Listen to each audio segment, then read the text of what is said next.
The banging started soft, a dull thud against wood that pulled me from the edge of sleep like a fishhook. I lay still in the darkness of my duplex, disoriented, my body heavy with the exhaustion of a 12-hour ER shift. The sound came again. 3 deliberate knocks. Then, silence. I blinked at the ceiling, my breath visible in the cold air. The heating unit had cycled off hours ago, and the room felt like a morgue. Outside, wind screamed against the windows, rattling the panes in their frames. The weather report had warned of a winter storm moving in, temperatures dropping into the low 20s, wind chill pushing toward 0. The banging resumed. Harder now. More urgent.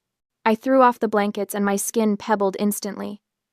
The floor was ice against my bare feet as I stumbled toward the door, grabbing my phone from the nightstand. The screen flashed 4:32 a.m. in harsh white numbers. My heart kicked into a faster rhythm. Nobody knocked on doors at this hour with good news. I flicked on the porch light and pulled the door open. Then I froze. Dean stood on my doorstep, his 11-year-old frame bent forward under the weight of his sister on his back. Hannah's small arms were wrapped loosely around his neck, her head lolling against his shoulder. Dean's face was bone white, his lips tinged purple, eyes glassy with the vacant stare of severe cold exposure. He wore long pajama pants soaked through at the knees, sneakers dark with ice melt, no socks. A filthy garage rug, the kind mechanics use to catch oil drips, was draped over his shoulders, crusted with grease stains and stiffening in the frigid air. Hannah wasn't moving. My training kicked in before conscious thought could catch up. I registered the cyanosis first. Her lips and fingernails were blue-gray. Her chest rose and fell in shallow, rapid movements, each breath accompanied by a harsh stridor that sounded like air being forced through a straw. She was wearing a pink princess nightgown, thin as tissue paper, but Dean's heavy winter coat had been wrapped around her small body. He'd given her his coat. Inside, now. My voice came out steady, clinical. I reached for Hannah, lifting her from Dean's back. She was frighteningly light, her skin cold and waxy under my fingers. Dean's legs buckled the moment the weight came off him, and he collapsed onto my floor in a boneless heap, his legs too numb to hold him. I carried Hannah to the couch, laying her down while my mind ran through protocols like a checklist. Hypothermia. Severe. Core temperature likely below 95 degrees. Respiratory distress, possible croup, possible pneumonia, airway compromised. I grabbed every blanket within reach, wrapping her carefully, avoiding the extremities. Warm the core first.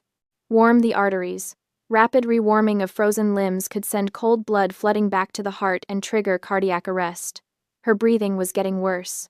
I ran to the bathroom, yanking open the cabinet where I kept my personal medical supplies, a habit from years of night shifts and emergencies. The nebulizer was still in its box, unopened. I'd bought it 6 months ago when a patient's family couldn't afford one. Never thought I'd need it for my own niece. My hands shook as I assembled the mask, filled the chamber with saline, and fitted it over Hannah's small face. The machine hummed to life, mist flowing into her airway. Her stridor eased slightly, the desperate wheeze dropping half an octave. Dean was still on the floor near the door, curled on his side, shivering so violently his teeth clattered. I grabbed my phone, hands trembling now, not from cold, but from rage so pure it felt like ice water in my veins. I hit 911 and put it on speaker, my fingers already moving back to Hannah to adjust the nebulizer angle. 911. What's your emergency? This is Nurse Willow Hart. License number RN 4022. My voice was glass smooth, professional. Reporting 2 pediatric medical emergencies at a private residence. Suspected severe child neglect. I need an ambulance and police immediately. 2 children, ages 11 and 7. Hypothermic, one with acute respiratory distress. Address is 447 Maple Grove, Unit B. Ambulance is dispatched. Stay on the line. I set the phone down and moved to Dean. His eyes tracked me, but he couldn't speak, his jaw locked from the cold. I pulled him away from the door, wrapped him in my comforter, tucked it tight around his torso. Then I went to the kitchen, grabbed the carton of chocolate milk from the fridge, poured it into a mug, and put it in the microwave for 40 seconds. Not too hot. Hot enough to warm his core from the inside without scalding his throat. The microwave beeped. I tested the temperature against my wrist, warm, but not burning, and brought it to Dean with a straw. He took small sips, his hands too stiff to grip the mug.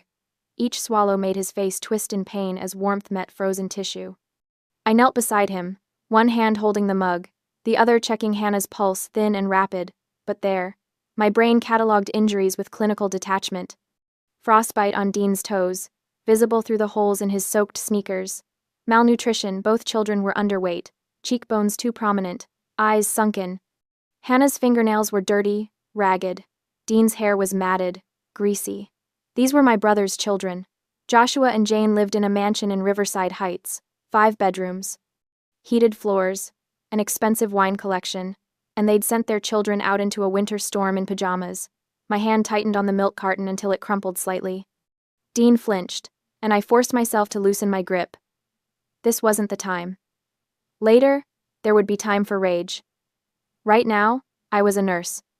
Right now, these children needed me steady. Sirens cut through the wind outside, distant at first, then louder, red and blue lights washing across my windows. I looked down at Dean, still wrapped in my comforter, his eyes ancient in his child's face. Those eyes had seen too much, understood too much. They held no surprise at being here, no confusion. Just a weary resignation that broke something in my chest. The paramedics would ask questions, the police would ask questions, and I would answer every single one, because this wasn't over. This was just beginning. The ambulance doors slammed shut behind us with a metallic finality that echoed in my chest. Hannah lay strapped to the gurney, her small face obscured by an oxygen mask fogging with each labored breath. The rhythmic hiss of compressed air filled the cramped space as the EMT adjusted the flow rate, his gloved hands moving with practiced efficiency. I sat on the bench beside Dean, my hand wrapped around his smaller one. His fingers were still cold despite the thermal blankets cocooning him. The boy stared at the ceiling of the ambulance, his eyes tracking the LED strips overhead with that same unsettling flatness I'd seen at my door. "Can you tell me what happened tonight?" I kept my voice low, clinical, the same tone I used when coaxing information from trauma patients who needed to talk but couldn't bear to be pushed. Dean's throat worked.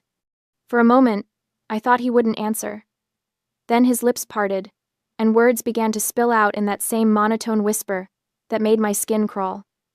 Mom and Dad left at 5 o'clock. There was a party, a casino opening. Dad said they needed to beat the cold front. He paused, swallowing.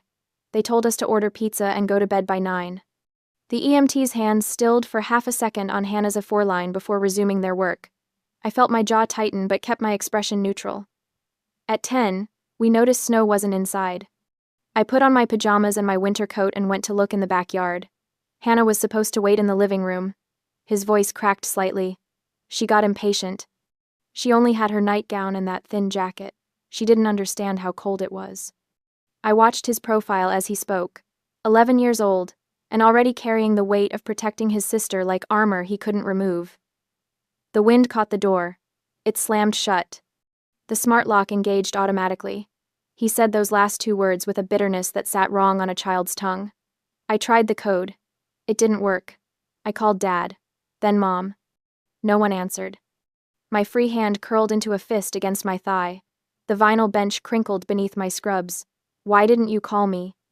Dean's eyes finally moved, sliding toward me with a guilt that carved something hollow in my chest. I almost did. I had my thumb on your name, but the phone died. He drew a shaky breath. Earlier, Hannah was crying for Mom. I let her play the restaurant game to calm her down. I forgot to charge it after. The monitor above Hannah's head beeped steadily. Each sound marked another second these children had survived despite every system designed to protect them failing. "It's not your fault, son." I squeezed his hand tighter, feeling the fragile bones beneath his skin. "None of this is your fault." His expression didn't change, but his fingers gripped mine back with surprising strength. We went to the garage. There was a rug, old and dusty, but I wrapped myself in it. I gave Hannah my coat. She needed it more. He spoke faster now, as if pushing the words out before they could stick in his throat. The temperature dropped. It kept dropping. The garage isn't heated. It got down to the same as outside. 23 degrees. The EMT made a soft sound that might have been a curse or a prayer. I couldn't tell which. After what felt like a long time, Hannah started wheezing. Bad. Really bad. I knew if we stayed there, she'd die. Dean's voice finally broke, cracking on that last word like ice under pressure. So I picked her up, and I walked. Through the forest. The shortcut to your place, 1 mile. The ground was frozen and the air felt wet and it just kept taking our heat and… You saved her life. My voice came out rougher than intended. You saved both your lives. I heard a sniffle from the front of the ambulance. The EMT turned away, suddenly very focused on checking equipment that didn't need checking. My own eyes burned, but I blinked the heat away. There would be time for that later. Right now, Dean needed me steady. The ambulance pulled into the bay at Mercy General at 5:30 a.m., the same fluorescent lights I'd worked under for 12 hours yesterday now greeting me from the other side. Hannah was rushed to the ICU immediately, a team of nurses I recognized surrounding her gurney. Dean was transferred to a wheelchair, his frostbitten feet too damaged to bear weight. Officer Jasper found me in the hallway outside the pediatric ward. He was young, maybe 25, with the kind of earnest face that hadn't yet learned to hide horror behind professional detachment.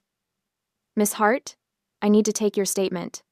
I recounted everything in the same clinical precision I'd use for charting. The temperature of their skin, the color of Hannah's lips, the timeline Dean had given me. Jasper's pen moved across his notepad with increasing pressure, the tip nearly tearing through the paper by the time I finished. "And the parents?" His voice had gone flat. "Where are they now?" "I don't know. They left for a casino opening at 5 p.m. As far as I know, they haven't been contacted yet." Something cold moved behind his eyes. "We'll find them." At 8 a.m., as I was closely watching Dean resting, I heard the sharp click of heels on linoleum. I turned to see a woman in her 50s approaching, her charcoal blazer pressed to knife-edge perfection despite the early hour. Rimless glasses sat on a narrow nose, and her eyes moved over me with the same assessing quality I used when triaging patients. "Miss Hart?" She didn't offer her hand.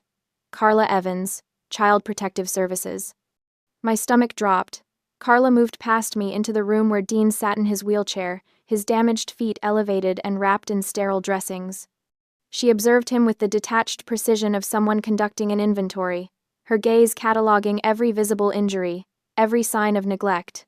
Her pen scratched across a leather-bound notebook. After what felt like an hour but was probably 3 minutes, she turned back to me. "Miss Hart, I am Carla Evans from CPS." Her voice carried no warmth, no sympathy, only the weight of bureaucratic authority. "Currently, the children are under emergency protective custody. I need to conduct a home study at your residence tomorrow. Our priority is kinship care, but safety regulations are strict." She paused, and those cold eyes pinned me in place. "If your home does not meet safety and hygiene standards immediately, the children will be placed into the foster care system upon discharge." The words hit like a physical blow. My duplex was small, cluttered with the chaos of a nurse working 60-hour weeks. I had no children's furniture, no safety locks on cabinets, no funds to transform my space into something suitable for 2 traumatized kids who'd just survived the worst night of their lives. But I couldn't let her see that panic. I forced my spine straight, channeling every ounce of the composure that had carried me through codes and traumas, and patients bleeding out on tables. "I'll handle it." Carla's expression didn't change. She simply nodded, made another note, and walked away with that same precise clicking of heels. I stood in the hospital corridor as the sun began to rise somewhere beyond these walls I couldn't see.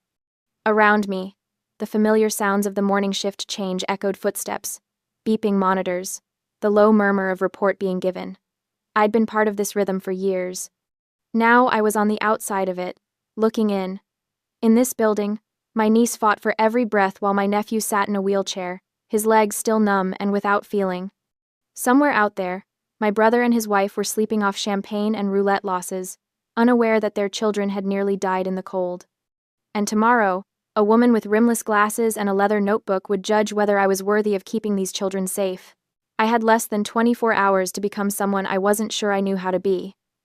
The fluorescent lights hummed overhead, indifferent to the weight settling onto my shoulders. I pulled out my phone, already mentally cataloging what I owned that I could sell, how fast I could make it happen, whether it would be enough. It had to be enough. I turned back toward Dean's room, squaring my shoulders against the impossible task ahead. The corridor stretched before me, sterile and endless, and I walked forward anyway. The phone in my hand buzzed with a notification. I'd been expecting a response from the pawn shop on 5th Street. They'd take the diamond necklace my grandmother left me. They also told me I could bring the necklace in later this afternoon so they could assess it in person and finalize the price. I stared at the screen, the blue light washing my face in the pre-dawn corridor, and felt nothing. Not grief, not regret, just the cold arithmetic of survival. I slipped the phone into my scrub pocket and turned back toward Dean's room. Through the small window in the door, I could see him in the wheelchair, his bandaged feet propped on the footrests, staring at the wall with those ancient eyes. A child who'd carried his dying sister through a frozen forest shouldn't look like that, empty, waiting, resigned to whatever came next. I wouldn't let him wait anymore. Earlier, at 6 to 10 a.m., the wind had teeth as Officer Jasper pulled his collar up and approached the Hart mansion, its modern facade glowing with recessed lighting that probably cost more than his annual salary. Motion sensors flickered to life, illuminating the curved driveway where a Tesla sat covered in frost. Jasper pressed the video doorbell. A soft chime echoed somewhere inside the cavernous house. He waited 10 seconds, then pressed again. The small camera lens above the button blinked red, recording. Mr. Hart, this is Officer Jasper with the police department. We have confirmed there is no guardian at this address during hazardous weather conditions. Your children are in emergency care at Mercy General Hospital. He paused, letting the words sink into whatever device was capturing this moment. You are required to present yourselves immediately to speak with Child Protective Services. Any delay will be recorded as child abandonment. Silence. Just the whistle of wind through the decorative columns flanking the entrance.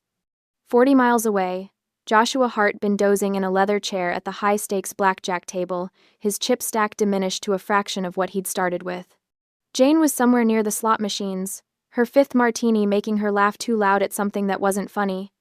The notification made his stomach drop before he even opened it. Front door motion detected. He fumbled with his phone, nearly dropping it. The app loaded slowly, always slowly, when you needed it fast. Then the feed appeared.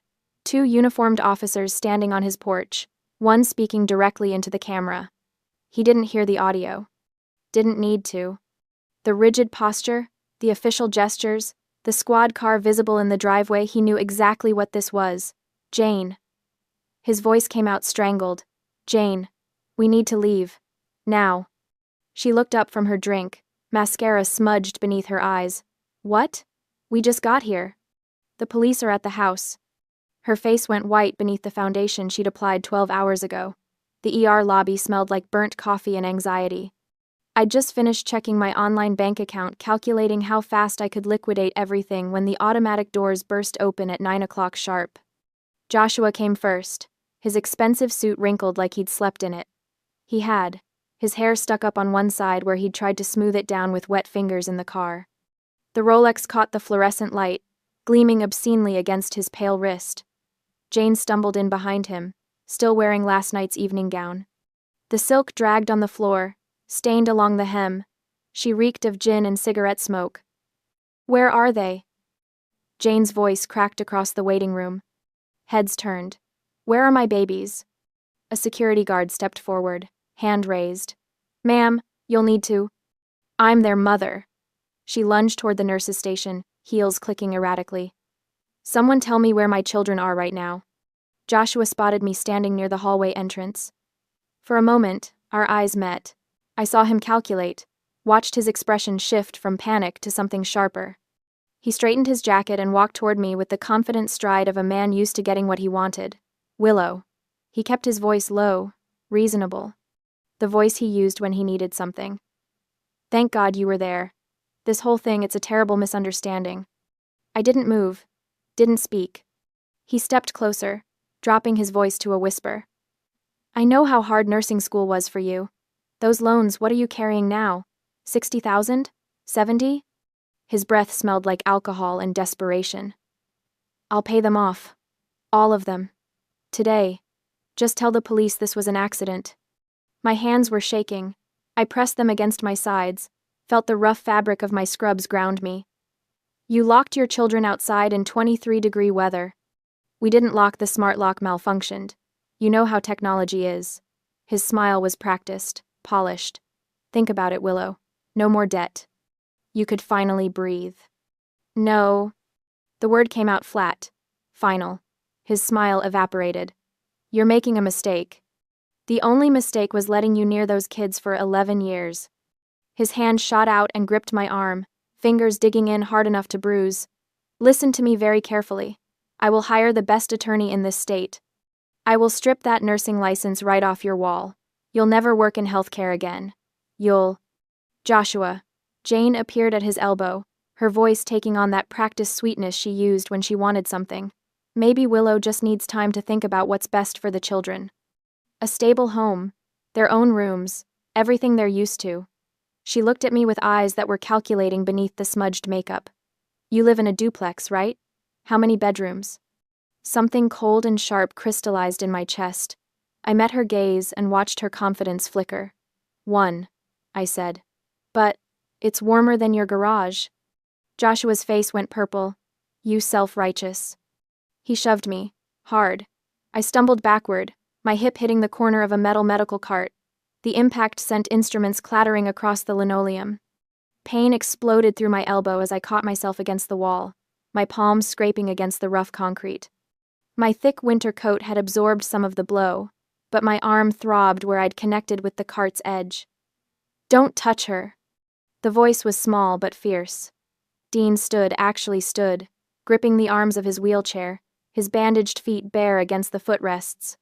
His face was white with pain, but his eyes burned. Don't you ever touch her. His voice cracked, rising to a scream. You left us. You left us to die, and you don't even care. Jane stared at her son like she'd never seen him before. Her mouth opened, closed. No sound came out. Security! The nurse at the station was already on the phone. We need security to the ER lobby immediately. 2 guards appeared within seconds. The police received the call. 5 minutes later, Officer Jasper appeared on the scene. Joshua tried to back away, hands raised, already shifting into his reasonable man persona. This is a family matter. My sister is clearly upset and making... Turn around. Jasper's voice was ice. Hands behind your back. You can't be serious. I said, turn around. Jasper pulled out his handcuffs. You're under arrest for assault and disorderly conduct. The metal clicked around Joshua's wrists with a sound that echoed through the silent lobby. His face went from purple to gray. Jane started crying, real tears this time, or a convincing approximation. This is insane. We came here worried about our children and she's trying to frame us. Jasper turned to her, his expression unchanging. Jane Hart, you're also under arrest for child endangerment and disorderly conduct.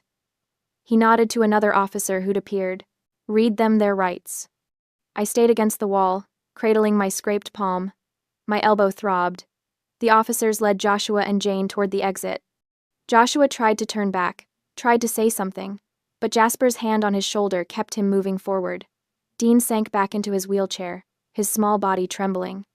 A nurse rushed over to check his feet, scolding him gently for standing. He didn't seem to hear her. He was looking at me. Are you okay? His voice was barely a whisper. I pushed off the wall and walked to him, my legs unsteady, knelt down so we were eye level. My palm stung where I'd scraped it, and I could already feel the bruise forming on my elbow, but none of it mattered. I'm okay, I said. Are you? He nodded. Then, so quietly I almost missed it. Thank you. I reached out and took his hand, the one that wasn't hooked to an IV, and held it gently. His fingers were still cold. Behind us, the security cameras had captured everything. The hospital was already pulling the footage. My arm hurt. My palm was bleeding. I had less than 20 hours to make my duplex suitable for 2 children I barely knew. But as I watched the automatic doors close behind Joshua and Jane, their expensive clothes and empty promises disappearing into the cold morning light, I felt something I hadn't felt in years. I felt strong. The next morning arrived under a cloak of dull winter light. Outside Joshua's mansion at 8:55 a.m., the house looked carefully styled, what Jane liked to call a symbol of their standard of living. Carla's sedan pulled up precisely at 9 o'clock. Officer Jasper followed in his patrol car. Neither vehicle belonged in this neighborhood of pristine driveways and ornamental trees. Ready? Carla asked, stepping out with a leather portfolio tucked under her arm. Officer Jasper entered the emergency code taken from Joshua's testimony. unaware that it wasn't the same code Dean had memorized. The door clicked open with a cheerful electronic chime, the same sound that had sealed 2 children outside in 23-degree weather. The foyer opened into a vaulted living room.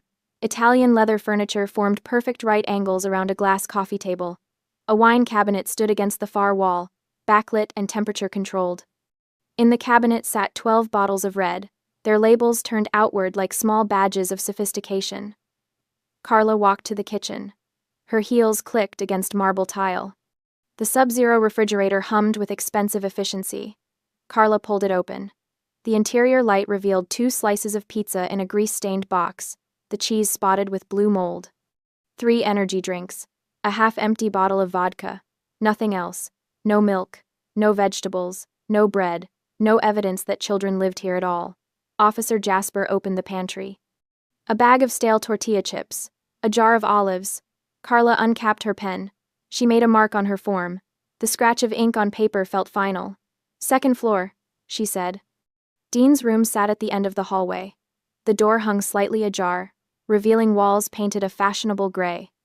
A mattress lay directly on the hardwood floor, no frame, just a bare fitted sheet and a thin blanket. In the corner, a professional ring light stood on a tripod, its cord snaking toward an outlet. Carla photographed everything. The empty space where a bed should be, the ring light. The closet containing 3 pairs of jeans and 4 shirts, all too small. "They threw out his bed," she said, "to make room for Jane's streaming setup."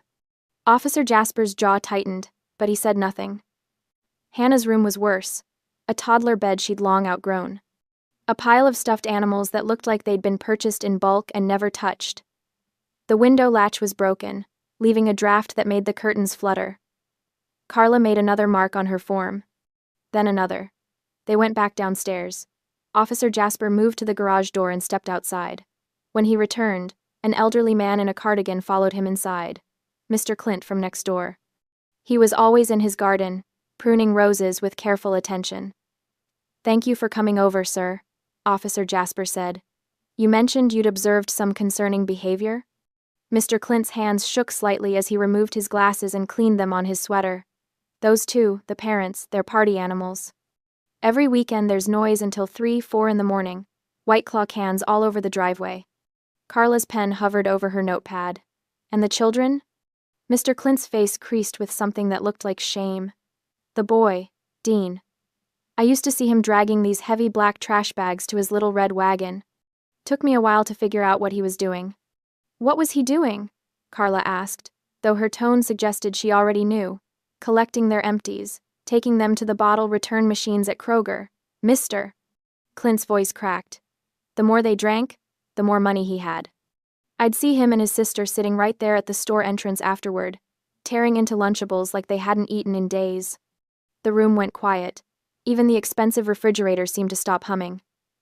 "I asked him about it once," Mr. Clint continued. "Asked if everything was okay at home. He just stammered something about being too busy playing to eat dinner." He looked at Carla, then at me. "That wasn't the truth, was it?" "No, it wasn't," Carla said. Carla made 3 more marks on her form.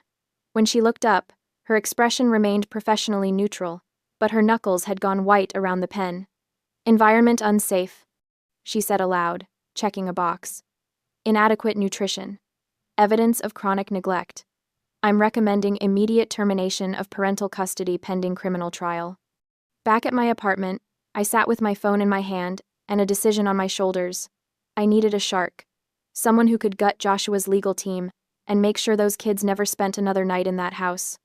The name everyone whispered with equal parts fear and respect was Attorney Vance, the most effective family law attorney in the region. He didn't lose. He also didn't come cheap. But I'd already started preparing for this fight. While I was still in the hospital with Dean and Hannah, while my arm still throbbed from where Joshua had shoved me into the doorframe, I'd made a mental inventory of everything I owned that could be converted to cash. Yesterday afternoon, I'd walked into the pawn shop on 5th Street with my grandmother's diamond necklace. She'd given it to me on my 16th birthday, told me it was a family heirloom passed down from her mother. The gemstone wasn't huge, but it was flawless vintage cut, platinum setting. I'd worn it exactly twice, once to her funeral, once to my nursing school graduation. The pawnbroker had examined it under his loupe for what felt like an eternity before looking up. $3,800. Cash. Right now. I'd signed the paperwork without hesitation. The laptop was next. I'd posted it in the community resident group, a sleek, high-end model I'd just finished paying off last week. $900 in monthly installments. Finally mine.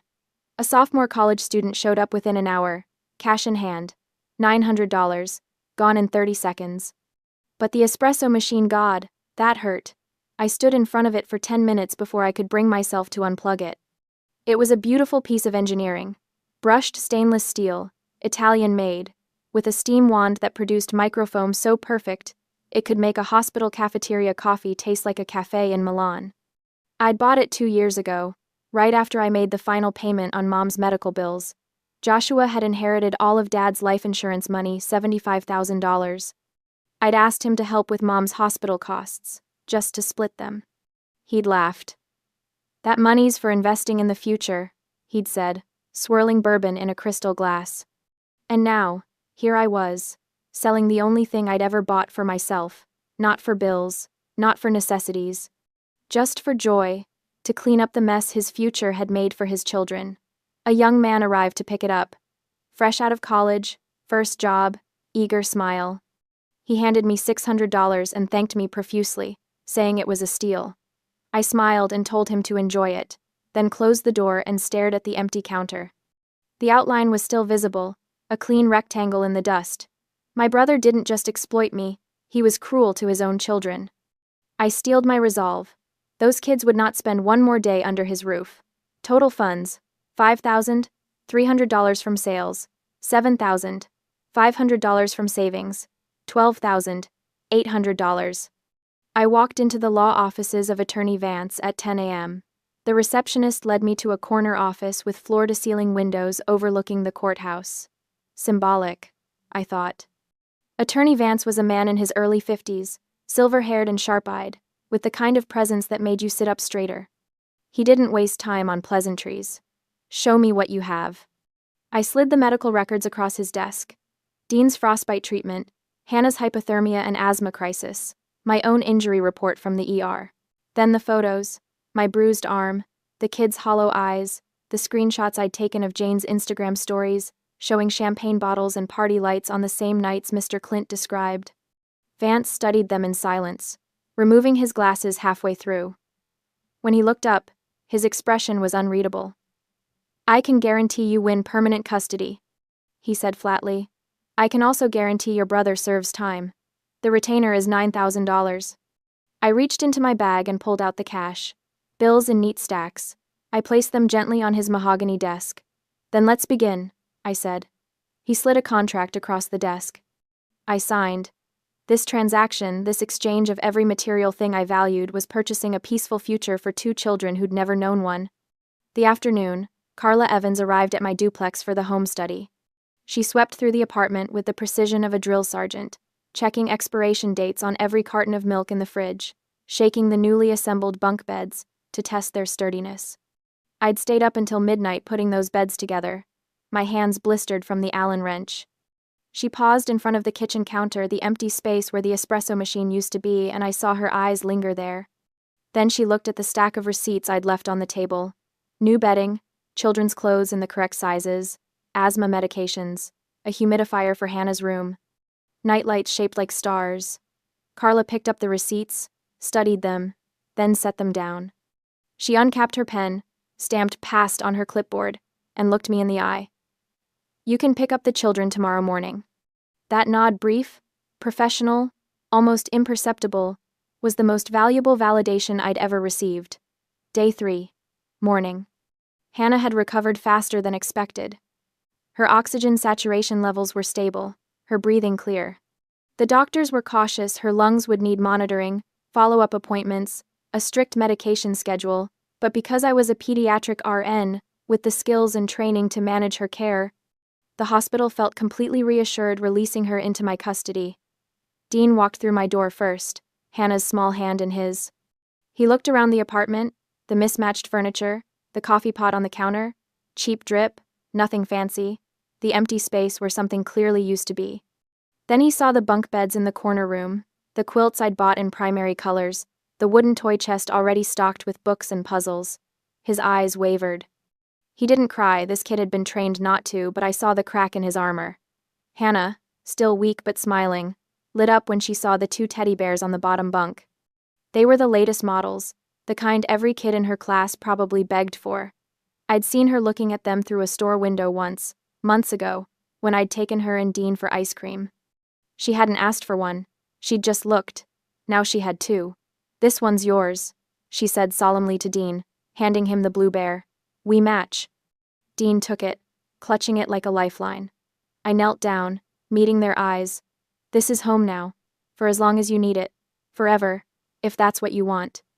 Dean looked at the empty counter again, then back at me. He didn't say anything. He didn't have to. 2 weeks later, Jane made bail. Attorney Vance had already notified me of the conditions: no contact with victims or witnesses, and no public mention of the case. They were standard protective measures, designed to shield the children from further trauma. Jane ignored them immediately. That evening, Dean was doing homework at the kitchen table when my phone exploded with notifications. Instagram, Facebook, Twitter. Jane had gone live on every platform simultaneously. I pulled up the stream. She sat in the living room of her mother's home, eyes rimmed with carefully applied red makeup to simulate crying. The comments were already rolling in thousands of her followers, tuning in for the performance. "I need to speak my truth," Jane began, her voice trembling. "I've been silent too long, and I can't let this continue. My children were taken from me by a jealous, vindictive woman who has always resented my happiness." My stomach dropped. "My sister-in-law, Willow," she continued, saying my name like a curse, "is a lonely, bitter spinster who couldn't stand to see me with a loving family. She lured my babies away with promises of toys and treats, then called the authorities with fabricated stories of neglect. The door code incident? A simple mistake. Kids forget things all the time." But she twisted it into something sinister. The comments lit up. "Jane would never neglect her children. This is clearly a custody battle. So sad. Praying for you, babe. Stay strong."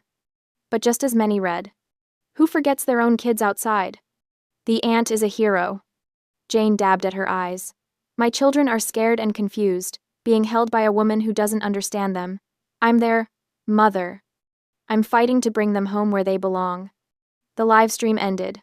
Within an hour, my social media was under siege. Messages flooded my inbox, most of them vicious. "Child stealer. You're disgusting. Give those kids back to their real mom."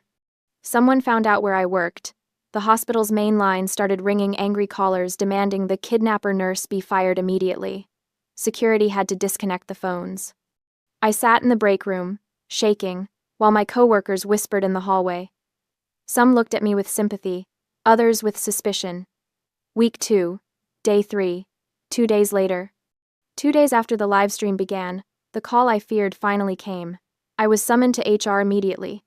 I walked through the corridors feeling like I was heading to my execution, certain they were going to cut me loose to avoid the liability and bad press. I knocked on the HR director's door. "Come in, Willow."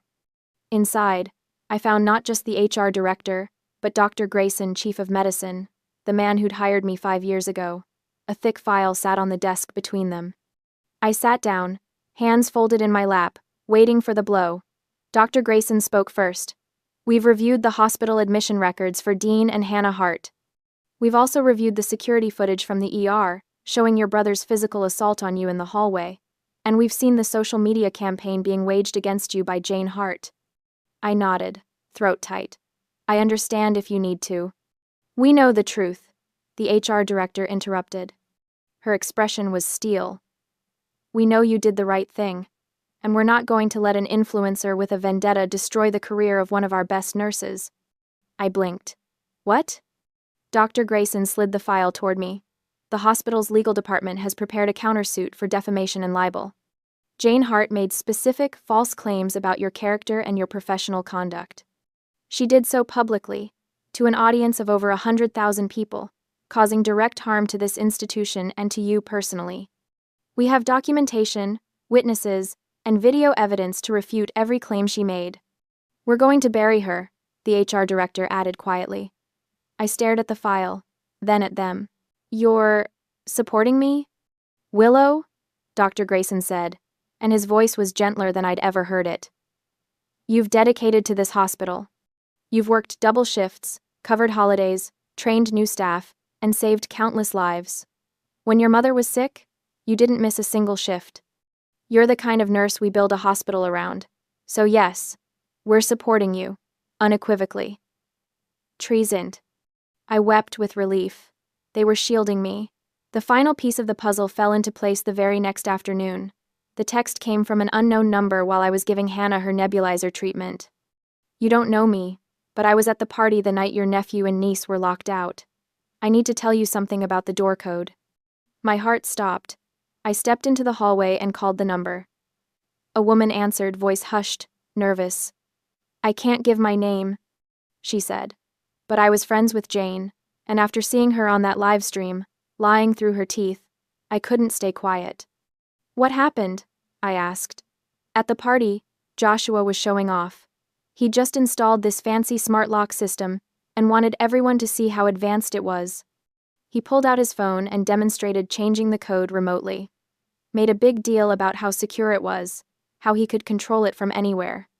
Everyone went, ooh, wow, and he loved the attention. He was drunk, so proud of himself, and then he just kept drinking. I don't think he ever sent the new code to Dean. I sat down hard on the hallway floor. It wasn't an accident. I whispered. No, the woman said. It was negligence born of arrogance. I'm sorry. I should have said something sooner. You're saying it now, I told her. That's what matters. I thanked her, ended the call, and immediately forwarded the information to Attorney Vance. Attorney Vance moved with predatory speed. He subpoenaed the smart lock company's server logs, using the witness's tip as grounds. The data was damning. It showed that at 11:47 p.m. on January 14th, the code had been changed remotely via Joshua's iPhone to 8264. Dean hadn't forgotten the code. His father had changed it and never told him. Armed with this evidence and the recording of Jane's livestream, Vance went to court. He presented the video as proof of bail violation. The judge issued an immediate order, and police arrested Jane in the middle of preparing for another broadcast. The footage of her being handcuffed while screaming about her platform went viral, turning the tide of public opinion overnight. 6 months later, the courtroom was packed for the trial. Jane's high-priced lawyer tried to argue that the house was merely messy, but Carla Evans destroyed that defense on the stand. She described the lack of food, the mattress on the floor, and the $18,000 wine cabinet in a house where children were starving. I have never, in 2 decades of this work, seen a home where the alcohol was better cared for than the children, Carla stated. That's not neglect. That's calculated torture. The sentencing was severe. Joshua Hart received 5 years in state prison for child endangerment and felony neglect. Jane received 2 years. Both had their parental rights terminated permanently. To avoid a crushing civil lawsuit, Joshua accepted a plea deal. He would liquidate the mansion and luxury cars to pay off debts. The remaining equity, approximately $300,000, would be transferred directly into a trust fund for Dean and Hannah, managed by me. Additionally, 40% of his future income post-incarceration would be automatically garnished for child support. I sat in the courtroom watching my brother lose everything, feeling no joy, only the immense, quiet relief of safety. The suburbs smelled different, cleaner somehow, like fresh-cut grass and possibility. I stood in the backyard of our new house, watching Dean pitch baseballs to Aaron while Hannah drew chalk flowers on the patio. The house wasn't huge, but it was ours. 3 bedrooms, 2 bathrooms, a kitchen with enough counter space for a proper coffee maker, and a backyard big enough for a swing set and a vegetable garden. 2 years had passed since the trial. 2 years since I'd sold my grandmother's necklace and my espresso machine. The court had auctioned Joshua's mansion, and while the trust fund secured the children's future, I'd used a portion of the settlement to buy this house outright. No mortgage, no landlord. Just a deed with my name on it. I'd been promoted to head nurse at Mercy General 6 months ago. The raise wasn't enormous, but it was enough. Enough for soccer cleats, art supplies, and Friday night pizza. And then there was Aaron. Dr. Aaron Mitchell, ER, attending physician, cat lover, accidental hero. He'd treated me that night in the ER, signed the injury report that helped jail my brother, and then simply never left our orbit. What started as professional courtesy visits evolved into helping with homework, bringing takeout, and eventually, becoming the father figure these kids desperately needed. A week after the kids came to live with me, once the initial chaos had settled, Hannah had asked about Snow, the cat they'd left behind. We posted flyers, though I had little hope. But miracles happen. Mr. Clint called a few days later. He had found the scrawny orange tabby shivering on his porch, and had been feeding him in his garage. Aaron drove us to pick him up. When Snow meowed pitifully at the sight of Dean, the boy who had held everything together finally broke down and cried. Aaron had put a hand on his shoulder and simply said, "He's home now. You all are." Now, Snow was fat and spoiled, sleeping in sunbeams and demanding treats. Dean was 13, taller and playing shortstop with a wicked curveball. The frostbite scars on his fingers had faded to faint white lines. Hannah was 9, her asthma fully controlled, her laughter filling the hallways that used to be so quiet. On my birthday, Dean handed me a small box wrapped in newspaper. Inside was a silver keychain engraved with the word home. "Thank you for opening the door that night," he said, his voice cracking slightly. "And thank you for selling your coffee machine for me. I knew about that for a long time." I hugged them both tight, knowing every sacrifice, every scary moment, every dollar sold and spent had been worth it. I clutched the keychain, a symbol totally opposite to the cold smart lock that started it all. We had finally found a truly safe home. I stood shivering in the freezing Seattle rain while my husband hurled my expensive luggage down our front steps. My designer clothes spilled onto the muddy lawn, ruined in an instant. But the real blow came when he threw a plastic stick at my chest. It was my positive pregnancy test. He pointed a finger in my face and screamed that he had a vasectomy 3 years ago, declaring he would never raise another man's bastard. He locked me out, convinced he was the victim clearing the house for a reason I had yet to discover.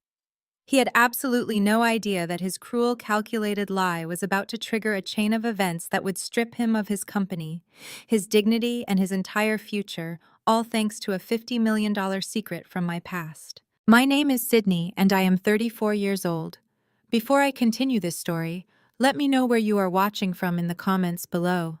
Hit like and subscribe if you have ever had your trust entirely broken by the person you loved most, only to rise from the ashes stronger than before. Growing up in the foster system taught me how to survive, but absolutely nothing prepared me for the devastating betrayal I experienced on that stormy Tuesday night. The relentless Pacific Northwest rain battered my face as I stared up at the custom oak door of our Bellevue home. It was the house I had spent my hard-earned money decorating using my income as a public relations consultant to turn a sterile property into a warm, inviting sanctuary. Now I was standing on the flooded driveway, watching the man I had loved for 5 years destroy everything we had built together. Trent. My 36-year-old husband stood on the covered porch. The warm glow of the exterior lights illuminated his handsome face, which was currently twisted into a mask of pure, unadulterated rage. He grabbed my heavy leather suitcase by the handle and swung it wildly.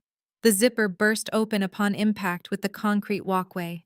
Silk blouses, cashmere sweaters, and carefully tailored slacks scattered across the wet grass, instantly soaking up the mud and freezing water. I tried to step forward, my hands raised in a desperate pleading gesture.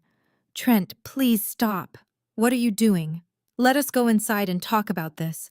The neighbors are going to hear us."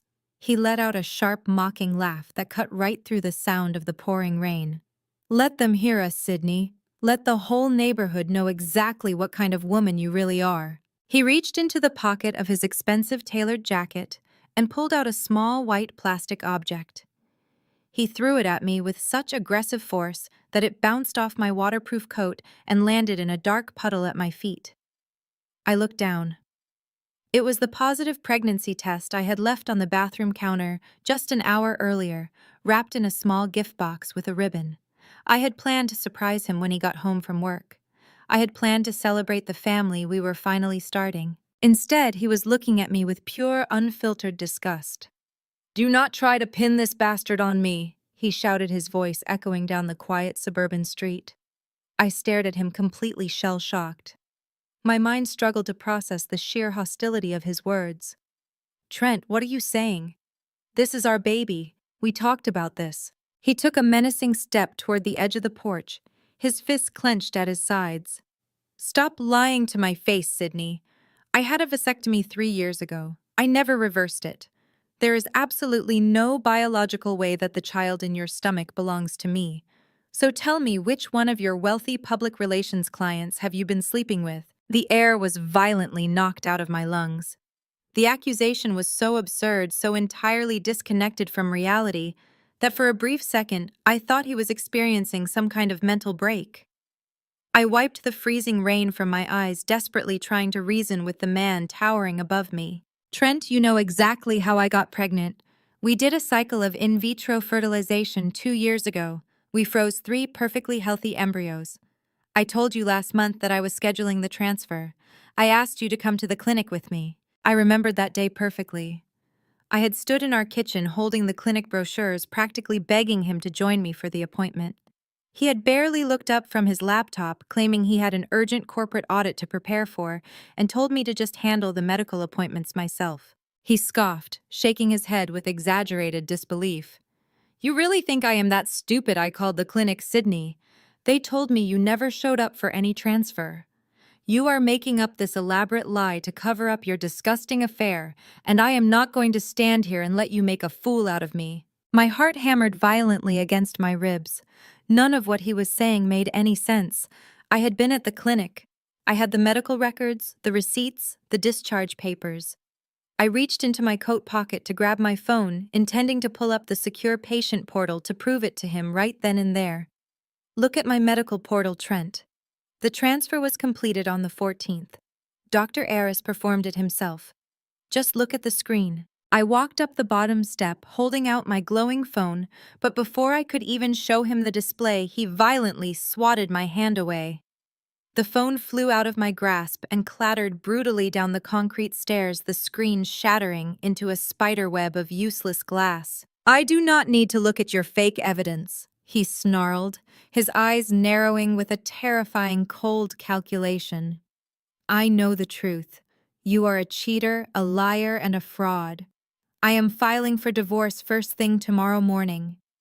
He turned around, picked up the final cardboard box of my belongings from the entryway, and dumped it unceremoniously onto the porch. Books, high-end cosmetics, and my favorite coffee mug shattered against the hard surface, sending ceramic shards flying into the rain. This is my house, Trent yelled, pointing a rigid finger directly at my face. My name is on the deed, and you have exactly 0 rights to be here. Leave your keys on the mat. If you try to come back inside, I will call the police and have you arrested for trespassing. I stood there paralyzed by the sudden, overwhelming violence of his rejection. This was the man who had promised to protect me. The man I had financially supported through his grueling corporate promotions, the man whose empty house I had turned into a beautiful home. Now he was looking at me like I was an enemy he needed to eradicate. My hands trembled uncontrollably, not just from the biting cold of the Seattle storm, but from the massive, cruel mistake he was making. I knew the truth. I knew the baby growing inside me was absolutely his. I knew I had never been unfaithful for a single second of our entire marriage. As a public relations consultant, I made a living analyzing human behavior, detecting lies, and managing corporate crises. I knew exactly what a fabricated narrative looked like. And looking into Trent's eyes, a sickening realization washed over me. He was not a heartbroken husband discovering a betrayal. He was a man executing a meticulously planned exit strategy. The rage was entirely performative. The vasectomy claim was a calculated weapon. He stepped back inside the warm, dry foyer and grabbed the heavy brass handle of the front door. Have a nice life, Sydney. Try to find a fool who actually wants to raise another man's mistake. The heavy oak door slammed shut with a sickening thud. The deadbolt clicked into place, echoing loudly in the damp night air. I was left entirely alone in the dark, soaking wet, staring at the ruins of my marriage scattered across the muddy lawn. I had no idea that Trent was actively clearing me out of the house for a very specific, sinister reason. But as I stood there in the pouring rain, wrapping my arms around my stomach to protect the tiny life inside me, a quiet, terrifying resolve began to take root in my chest. He had just made the biggest miscalculation of his life. The heavy deadbolt clicked, echoing loudly just moments after Trent had locked me out. The oak door swung open again, casting a long, mocking shadow across the flooded walkway. I briefly thought Trent had come to his senses. I stepped forward, rain dripping from my eyelashes, ready to explain the clinic protocols, the embryo transfer, the scientific facts he was so deliberately ignoring. But Trent was not alone. Stepping onto the covered porch, holding a steaming mug of tea as if she were watching a theatrical performance, was his 62-year-old mother, Patricia. Right behind her hovered Courtney, his 32-year-old sister, wearing a smug, satisfied grin that mirrored her brother perfectly. They had been inside the entire time. They had listened to him throw my belongings into the mud and accuse me of infidelity, and they had done absolutely nothing to stop it. "Patricia," I gasped, my voice hoarse from the freezing wind. "Tell him he is making a mistake. You know we froze embryos 2 years ago. You were at the hospital with us when they retrieved them. You know this baby is his." Patricia took a slow, deliberate sip from her mug. Her perfectly coiffed silver hair remained untouched by the storm raging just feet away from her. She looked down at me, her gaze sweeping over my ruined clothes and my shattered phone on the concrete stairs. "Do not drag me into your disgusting lies, Sydney," Patricia said, her voice dripping with venom. "Trent told us you canceled the transfer. He told us you have been acting erratically, staying out late, working with those high-profile male clients of yours. We all know what happens in the public relations industry. You are a career-obsessed woman who finally realized her biological clock was ticking and panicked." I stared at her, the betrayal compounding with every syllable she uttered. They were actively rewriting history. Courtney stepped forward, leaning against the doorframe, crossing her arms over her expensive cashmere sweater. "Just give it up, Sydney," Courtney sneered. "My brother is too smart to fall for your trap. He had the vasectomy to ensure you could not trap him with a pregnancy when your PR business inevitably went under. You thought you could sleep around, get pregnant, and use our family wealth to secure your future. It is pathetic." I shook my head, my mind spinning from the sheer audacity of their gaslighting. What family wealth? I demanded, the shock finally giving way to a burning white-hot anger. "I paid for the renovation of this entire house. I funded Trent's lifestyle while he was a junior associate. I built my agency from the ground up while you, Courtney, have lived off your husband's paycheck for a decade." Patricia slammed her mug down on the patio table. "How dare you speak to my daughter that way?" Patricia hissed, her face contorting with rage. "I told Trent from the very beginning that marrying a nobody with no family background was a massive mistake. You grew up in the foster system. You have no pedigree, no class, and no concept of loyalty. You are just a stray dog he brought home, and now you are biting the hand that fed you. We allowed you into our family, and you repaid us by cheating on my son and trying to pass off a bastard child as a rightful heir." Trent stepped in front of his mother and sister, puffing out his chest, completely emboldened by his toxic audience. "Let us make one thing perfectly clear, Sydney. I am filing for divorce first thing tomorrow morning, and I am keeping the house. You foolishly agreed to leave your name off the deed to secure a better mortgage rate because of your student loans. You have no legal standing here. You have no family to run to. You have absolutely nothing. Take your wet clothes and start walking. If you are not off my property in 60 seconds, I am calling the police." The cruelty was so synchronized, so perfectly orchestrated, that the terrifying truth finally clicked into place. This was not a spontaneous argument. This was an ambush. They had planned this exact moment. They had waited for a stormy night to throw me out, ensuring I would be at my most vulnerable. They wanted to break me mentally and financially, stripping me of the assets I had poured into this marriage, leaving me stranded on the street with an unborn child. They truly believed I was a weak, isolated orphan who would simply crumble under their combined weight. They thought I would walk away quietly in the rain, ashamed and defeated. I stood my ground. The freezing rain soaked through my coat, chilling me to the bone, but the fire igniting in my chest kept me perfectly still. I looked at Trent, then at Patricia, and finally at Courtney, memorizing the smug satisfaction plastered across their faces. I was about to tell them that I would drag them through every courtroom in the state, that I would subpoena every medical record and expose their malicious fraud to the world. But before I could utter a single syllable, a blinding beam of light sliced through the heavy downpour, casting harsh, sweeping shadows across the flooded lawn. The low, unmistakable purr of a high-performance engine cut through the sound of the crashing rain.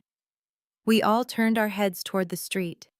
A sleek, midnight black luxury sedan was gliding smoothly up our long driveway, its tires slicing through the deep puddles with arrogant ease. It was a vehicle that cost more than Trent's entire annual salary, a car that commanded immediate attention and respect. The vehicle rolled to a smooth stop right behind my ruined luggage. The headlights illuminated the rain-soaked driveway, freezing Trent, Patricia, and Courtney in their tracks. The smug grins melted off their faces, replaced instantly by utter confusion. The heavy engine idled quietly, vibrating with raw power as the passenger side door slowly began to open. The heavy engine idled quietly, vibrating with raw power as the passenger side door slowly began to open. But before the occupant could step out into the violent storm, the front door of the house was pushed open even wider. Jamal rushed onto the porch. At 34 years old, Jamal was a striking African-American man who usually carried himself with quiet, steady dignity. Tonight, however, his face was pale with absolute horror. He had clearly been upstairs, completely unaware of the full extent of the ambush, until the shouting echoed through the walls of the house. He held my heavy wool winter coat tightly in his hands. His eyes darted frantically from the scattered debris of my life to my freezing, soaked figure standing in the freezing mud. "Sydney, you are freezing," Jamal said. His voice was thick with empathy and deep disbelief. He took a decisive step down the concrete stairs, extending the warm coat toward me. "Please take this coat. You absolutely cannot be out here in this weather." Before his foot could even hit the second step, Courtney lunged forward with terrifying speed. She dug her manicured nails into Jamal's forearm and violently yanked him backward. "What do you think you are doing?" she shrieked, her face twisted with ugly territorial rage. "Do not give that cheating fraud a single thing from this house. She is trespassing on our property." Jamal stumbled back, his jaw tightening as he looked at his wife. "Courtney, look at her," he pleaded, dropping his voice to a desperate, urgent whisper. "She is pregnant. She is freezing in the rain. This is completely insane. You cannot just throw her out into a severe storm like this." Trent whipped around, pointing his finger directly at Jamal's chest. "You better remember exactly who signs your paychecks," Jamal Trent threatened. His voice dropped to a lethal, calculating volume. "You are the chief accountant at my company. You live in a house I helped finance for my sister. If you hand that woman that coat, you can clear out your desk on Monday morning and join her on the street. Do not test me tonight." I watched the fight instantly drain from Jamal's eyes. The threat was a direct, devastating hit to his livelihood and his marriage. He was trapped in their toxic web, entirely dependent on Trent's corporate payroll to survive and provide for his own family. He looked down at the wool coat in his hands, his knuckles turning white from his grip, and then he slowly lowered his head in crushing shame. He stepped back into the shadows of the porch, physically unable to meet my gaze. I did not blame him at all. I knew exactly how ruthlessly Trent and Patricia punished anyone who dared to defy their twisted family loyalty. With Jamal effectively silenced, the family turned their eager attention back to the sleek Mercedes idling in our driveway. A driver in a sharp black suit rounded the hood and opened an oversized umbrella, holding it carefully over the passenger side. A pair of red stiletto heels stepped onto the wet asphalt, followed by the rest of Bianca. She was 28 years old and dripping in conspicuous aggressive wealth. She wore a pristine white designer trench coat that looked utterly ridiculous in the Seattle downpour. She clutched a limited edition handbag against her side, shaking out her flawless salon-styled hair. She looked up at the house, completely ignoring my ruined belongings scattered across the lawn. This was the woman Trent had been hiding. This was the self-proclaimed heiress Patricia and Courtney had so eagerly traded me for. Trent transformed instantly. The terrifying red-faced monster who had just hurled my luggage into the mud completely vanished. In his place stood a sickeningly eager, fawning suitor. He bounded down the wet concrete steps, completely ignoring my presence as he brushed past my shivering form. "Bianca, darling," Trent cooed, reaching her side and wrapping his arms tightly around her waist.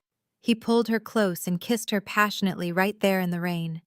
He pressed his lips to hers in a deliberate, highly choreographed display of affection.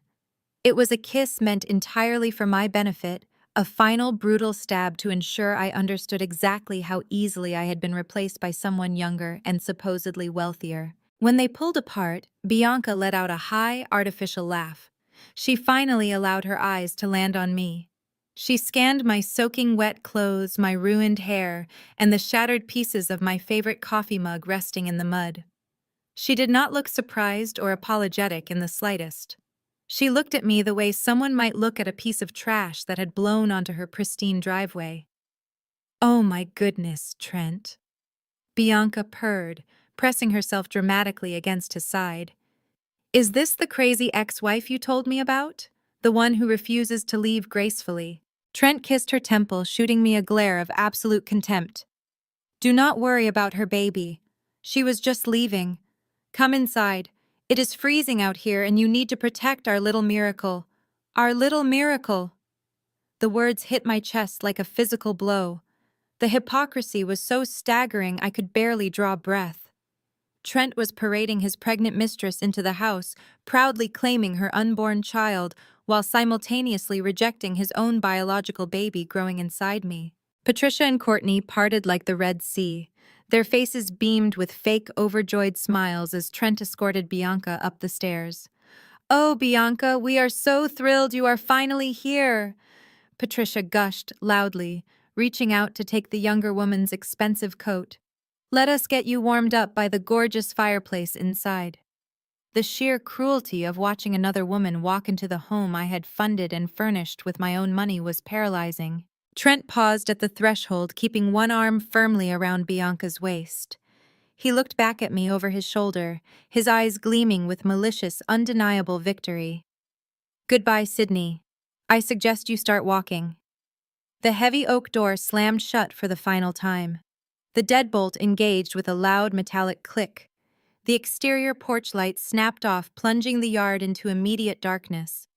I was left standing entirely alone in the freezing rain, surrounded by the waterlogged ruins of my past, shivering uncontrollably as the storm raged on. I forced my frozen limbs to move, dropping to my knees in the freezing mud to salvage what little I could. My fingers were completely numb as I stuffed a few soaking wet sweaters and my ruined laptop into the only suitcase that still had a functioning zipper. I dragged the heavy waterlogged bag down the flooded street to where I had parked my 10-year-old sedan. Trent had insisted I keep my old car to save money, claiming his image as an executive required the luxury vehicles we leased strictly under his name. Now that beat-up sedan was the only shelter I had left. I threw the sodden bag into the trunk, climbed into the driver's seat, and locked the doors with shaking hands. The heater roared to life, blasting lukewarm air against my soaking wet clothes. I drove aimlessly away from the wealthy Bellevue neighborhood, watching the sprawling mansions fade into the dark, relentless storm. I eventually pulled into the flickering neon glow of a cheap, rundown motel parking lot on the outskirts of the city. I checked my bank application on my cracked phone screen. Trent had already drained our joint checking account, leaving a balance of 0. I had exactly $42 in my personal account to my name. I killed the engine and curled into a tight ball in the back seat, pulling a damp wool coat over my shivering shoulders. The rain hammered aggressively against the thin metal roof of the car. I placed a trembling hand flat against my stomach, feeling the slight, barely noticeable curve beneath my ruined clothes. The despair threatening to pull me under suddenly shifted into a fierce, blinding resolve. I squeezed my eyes shut and made a silent, unbreakable vow to the tiny life growing inside me. I promised my unborn child that we would survive this. I swore that I would never let anyone step on us again. I would claw my way back from absolute nothingness if I had to. Exhaustion finally overpowered my racing thoughts, and I slipped into a restless, feverish sleep right there in the parking lot. I was violently jolted awake by a sharp, jarring ringtone echoing through the freezing car. I bolted upright, my heart hammering against my ribs. The digital clock on the dashboard read exactly 6 in the morning. The rain had slowed to a steady, depressing drizzle. I scrambled to find my shattered phone in the footwell.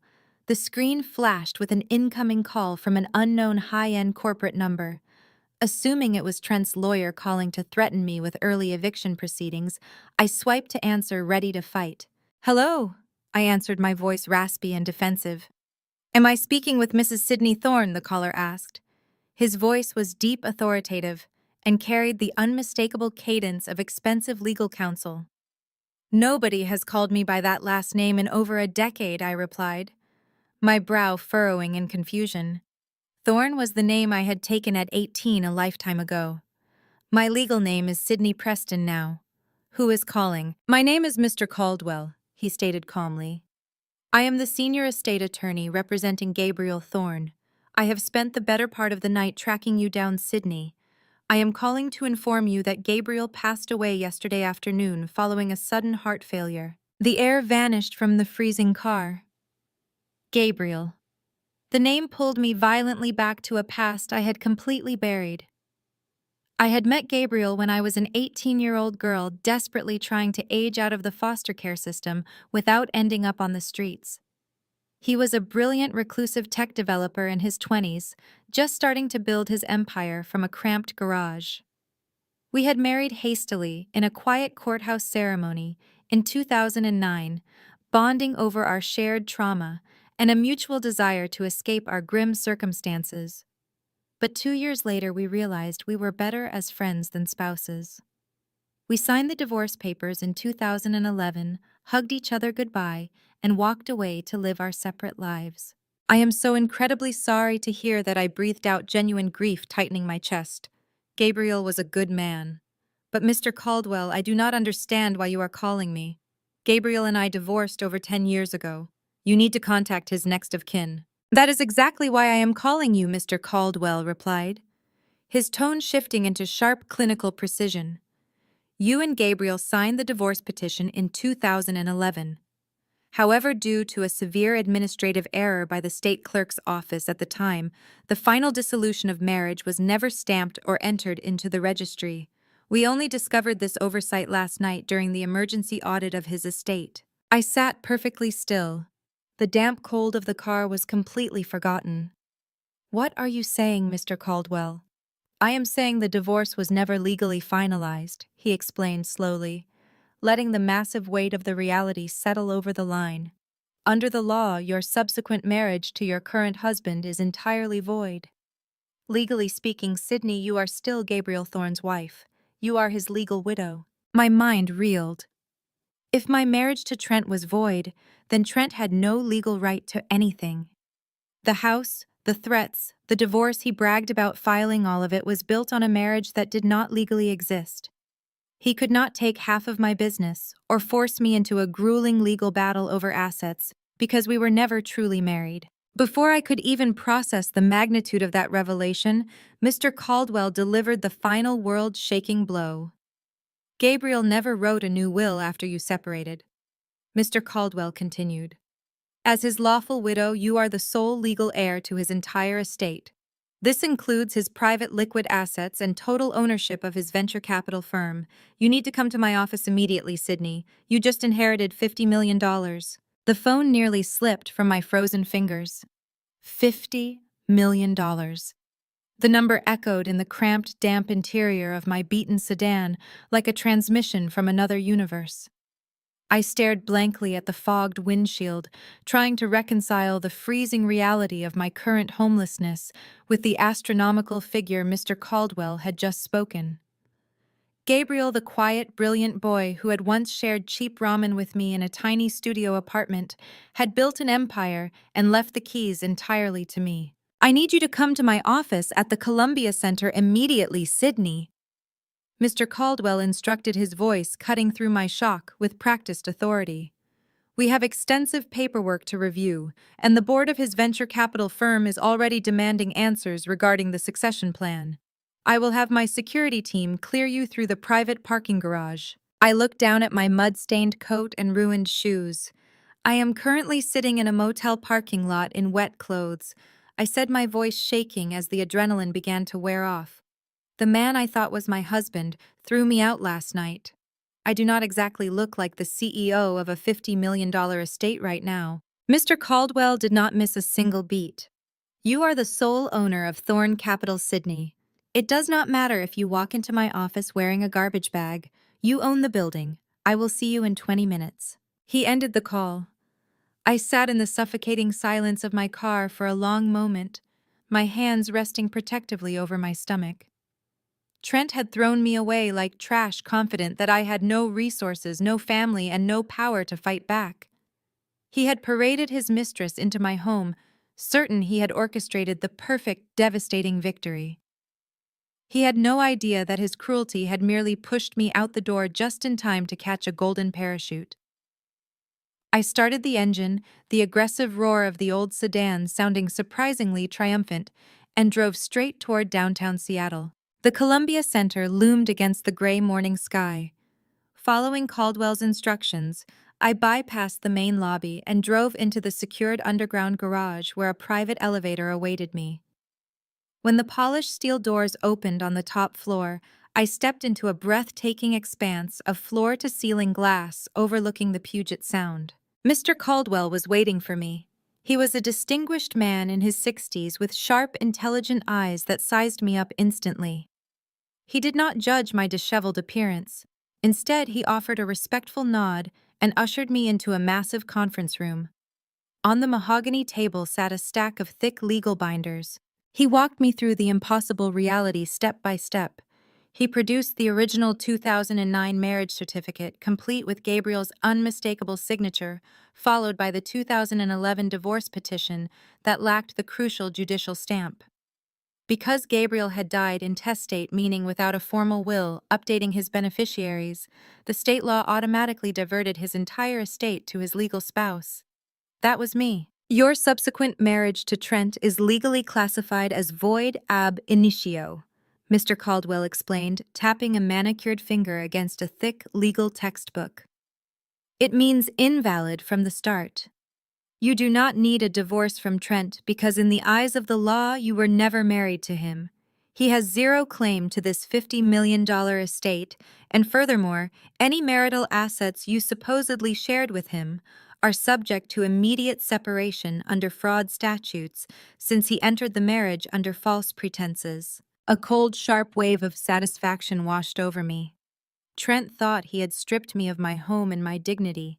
He thought he held all the legal cards. In reality, he was legally nothing to me. However, Mr. Caldwell continued, his tone shifting into something significantly more intense. The $50 million in liquid assets and real estate is only one half of the equation. The other half is Thorn Capital, Gabriel's venture capital firm. As the sole heir, you are now the majority shareholder and acting CEO. Last night, when I realized you were the beneficiary, I took the liberty of auditing the firm's primary debt portfolio to prepare you for immediate business operations. Mr. Caldwell slid a sleek black folder across the polished mahogany table. It stopped right in front of me. I opened the cover. The logo on the first page made the breath catch in my throat. It was the corporate crest of Trent's company. The very same company where he served as a senior executive and where Jamal worked as the chief accountant. I looked up, my heart hammering a chaotic rhythm against my ribs. What is this, Mr. Caldwell? That is a detailed financial report on one of Thorn Capital's largest and currently most problematic debtors, he replied smoothly. Your former partner's company took out a massive operational loan from Gabriel's firm 2 years ago to fund their aggressive expansion. They have defaulted on their last 3 payments. Their business is currently bleeding cash at an unsustainable rate. Mr. Caldwell leaned forward, resting his hands on the table. Yesterday afternoon, mere hours before Gabriel passed away, their CEO submitted a desperate plea for a $5 million loan extension. If Thorn Capital denies this extension and calls in the debt, that company will be forced to file for Chapter 11 bankruptcy by next Friday. The executive board, including your former partner, will lose everything. Their assets will be liquidated, and their equity will be rendered entirely worthless. I stared at the financial spreadsheets, the numbers blurring together as the astronomical weight of the situation finally settled over me. Trent had kicked me out into the freezing rain, boasting about his corporate salary, his house, and his untouchable status. He had threatened Jamal's job to force him into submission. He had paraded Bianca around, promising her a life of limitless luxury funded by his executive paycheck. They all believed they held the high ground. They believed they had won. But as I sat in that sky-high conference room, looking at the exact documents that dictated whether Trent's company survived the week or collapsed into absolute ruin, a slow, dangerous smile spread across my face. Trent was not untouchable. His entire existence, his career, his wealth, and his arrogant pride were currently balancing on the edge of a cliff. And I was the one holding the absolute power of life and death over his entire future. I stared at the pristine pages of the financial report, tracing the crisp black ink that spelled out the impending doom of my soon-to-be ex-husband. The sheer poetry of the situation was almost too perfect to comprehend. Trent had spent years mocking my career, calling my public relations firm a cute little hobby, while he paraded around in custom suits paid for by a company that was secretly drowning in debt. He had built his entire identity on the illusion of corporate supremacy. Now I was looking at the exact mathematical formula that proved he was nothing more than a desperate man dancing on a financial landmine. Mr. Caldwell, I said, my voice steadying as the initial shock gave way to absolute ice-cold clarity. Tell me exactly how this loan is structured. If Thorn Capital denies this $5 million extension, what happens to Trent personally? I do not care about the nameless executives on his board, but I need to know precisely how much damage this inflicts on him. Mr. Caldwell leaned back in his leather chair, a faint glimmer of professional respect shining in his eyes. He opened a secondary file and slid a highlighted contract toward me. Gabriel was a notoriously ruthless investor, Sydney. He rarely handed out unsecured cash. When Trent's company took this initial loan, the executive board was required to put up their personal equity as collateral to secure the funding. Trent leveraged every single share he owns in that company to guarantee his portion of the debt. I read over the highlighted paragraphs, my eyes scanning the dense legal jargon. So if they default on the payments, Thorn Capital does not just force them into bankruptcy. We get to seize their assets. Exactly, Mr. Caldwell confirmed with a sharp nod. If you deny the extension and call in the debt, the company defaults immediately. The corporate accounts will be frozen by the end of the business day. But more importantly, the collateral clause is triggered. Trent's equity shares will be legally transferred directly to Thorn Capital to satisfy the outstanding balance. He will be stripped of his title, his salary, and his entire net worth in a matter of hours. He will leave that building with nothing but a cardboard box. A cardboard box. The image of Trent walking out of his glass office with his belongings packed into a cheap box, just like the one he had dumped onto our flooded porch last night, sent a rush of pure adrenaline straight through my veins. He had kicked me out to make room for Bianca, banking on his executive salary to fund their new life together. He had threatened Jamal, holding his paycheck hostage to force my brother-in-law into silent compliance. Trent believed money gave him the ultimate authority to destroy people without consequence. Where do I sign? I asked, reaching for the silver pen resting in the center of the mahogany table. Mr. Caldwell pushed a towering stack of legal binders toward me, opening the first one to a page marked with a red tag. By signing these documents, you are officially accepting the inheritance of Gabriel Thorne's estate. You are assuming the role of majority shareholder and acting chief executive officer of Thorn Capital.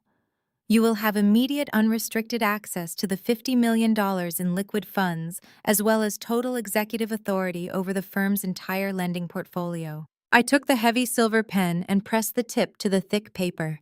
My hand did not shake. I signed my name over and over again, binding myself to the empire Gabriel had built.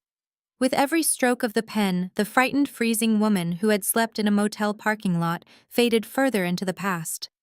I was no longer a victim. I was the apex predator in a corporate jungle Trent thought he ruled. Once the final signature was complete, Mr. Caldwell carefully gathered the binders. Congratulations, Madam CEO. The estate is yours.